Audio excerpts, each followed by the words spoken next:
One miscarriage in every 4 pregnancies. That's a statistic being brought up today.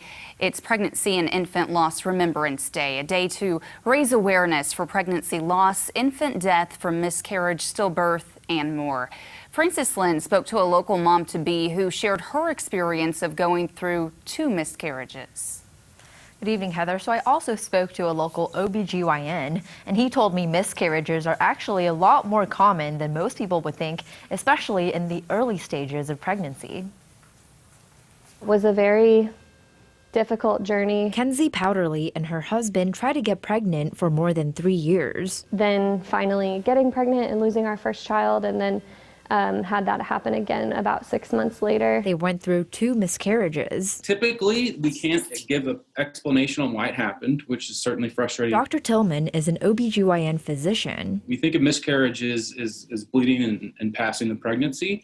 A lot of times we'll find by ultrasound or clinical evaluation that, there's evidence that the pregnancy is just progressing. I was late, but I was like, I'm sick of these negative tests. The first time Powderly got pregnant, she didn't know she had a miscarriage until a year later. And then ended up having some pretty severe symptoms, like contractions, and actually visually saw the baby come out. Many times it's something that happens kind of spontaneously, where unfortunately the bleeding starts and the pregnancy's passed spontaneously. And the second time, she couldn't help but be excited. And this doctor, I will never forget, he put his paper down and he stopped what he was doing and just put his hand on my knee and he said, honey, I'm very sorry, but you lost 2 babies. But just when she was told there isn't anything else doctors can do. So we kind of came to this end of the road, I guess, of wow, we can't do anything. That is the month that I got pregnant. She is now 28 weeks pregnant. Dr. Tillman tells me there are many factors that contribute to a miscarriage. A big factor is age. The older a woman is, the likelihood of miscarriage increases.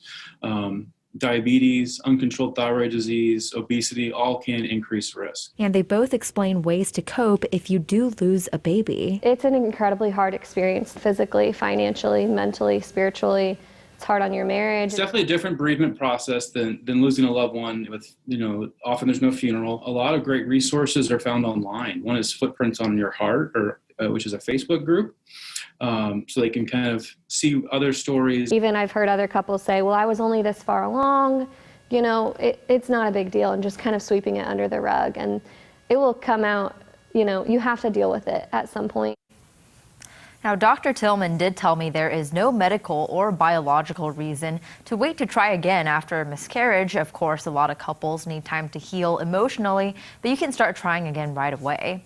And also, if you want to hear more of Powderly's story, I have her full interview in a web extra. Just click on this story on ozarksfirst.com.